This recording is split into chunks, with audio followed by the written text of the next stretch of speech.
সাদিস আলাইহিস সালাম ওনার যে বেচাল শরীরের ঘটনাটা 14 তারিখ, উনি 11 তারিখ রজবুল হারাম শরীফ স্বপ্ন দেখলেন একটা। কি স্বপ্ন দেখলেন? উনি উপরে উঠতে উঠতে গেলেন, সে জাবারুতে গেলেন। জাবারুত আল্লাহ বলা যায় এটা ইজমাইর নাম আসমা সিফাতের একটা স্থান, হাকিকত। উনি গেলেন পরে উনি দেখলেন ওনাকে হযরত আনাস বিন মালিক রাদিয়াল্লাহু আনহু উনি ওনাকে এসে ডাকলেন যে আপনি নূরে মুজাসসাম হাবিবুল্লাহ হুজুর উনি আছেন এই সামনে, এখানে বিরাট একটা ইয়ে আছে তাবুর মতো, এর ভিতরে উনি আছেন, আপনাকে ডাকতেছেন। ঠিক আছে। উনি গেলেন, যাওয়ার পরে ওনাকে বসতে বললেন। তিনি দেখলেন যে অনেক নবী রাসূল সাহাবায়ে কেরাম ফেরেশতা সবাই এখানে, অনেকে দণ্ডায়মান আছে, অনেকে এক যার জায়গায় বসা আছে। তো নূরে মুজাসসাম হাবিবুল্লাহ হুজুর যেখানে তাশরিফ রাখছেন ওখানে বসেছেন। হঠাৎ দেখা গেল দুইটা রূহ মুবারক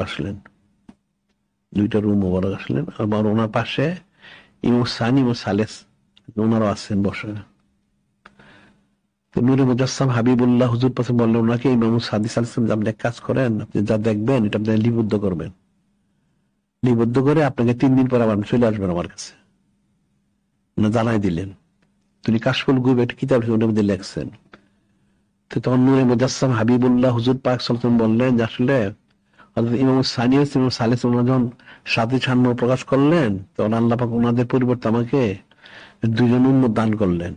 একজন হচ্ছেন গাউসুল আজম বড় পীর রহমাতুল্লাহ, আলী আহমদ সাবের কালী রহমাতুল্লাহ আলাইহি, ওনাদেরকে আমাকে হাদিয়া করছেন।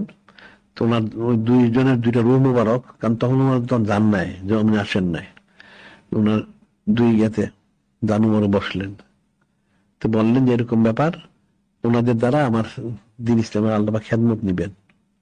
তিনি দেখলেন, বলেন তাহলে এখন আপনি যান, গিয়ে এটা আপনি লিপিবদ্ধ করেন, আমি 3 দিন পরে আসবেন। তিনি আসবেন, তাড়াতাড়ি লেখলেন এই কিতাবটা, লিখে ঠিকই 3 দিন পরে 14 রজবুল হারাম শরীফ বেচাল শরীফ গ্রহণ করলেন। সুবহানাল্লাহ।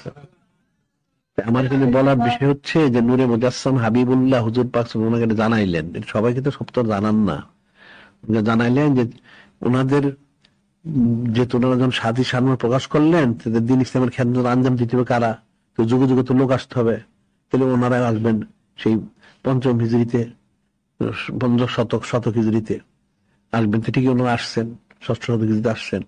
তো এই যে বিষয়গুলি, কাম যেটা নেওয়া সেটা নিবেন কামটা। যারা জড়িত থাকবে তারা ফায়দা লাভ করবে, আর যারা থাকবে না তারা ফায়দা লাভ করতে পারবে না। নূরে মুজাসসাম হাবিবুল্লাহ হুজুর পাক উনি আসলেন, সাহাবায়ে কিরাম সংশ্লিষ্ট হয়ে গেলেন, কামি হাসিল করলেন। আর যারা সংশ্লিষ্ট হইতে পারলো না তারা নাকামি হয়ে গেল। বিষয়টা তো কঠিন বিষয়।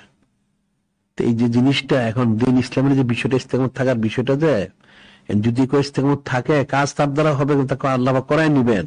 আর যদি সে নাও থাকে, যেটা করান সেটা করাবেনই, ওটার কাজটা বন্ধ থাকবে না। যারা সংশ্লিষ্ট থাকতে পারলো তাদের জন্য কামিয়াবি, আর যারা সংশ্লিষ্ট থাকতে পারলো না তাদের কিন্তু কোনো কামিয়াবি নাই।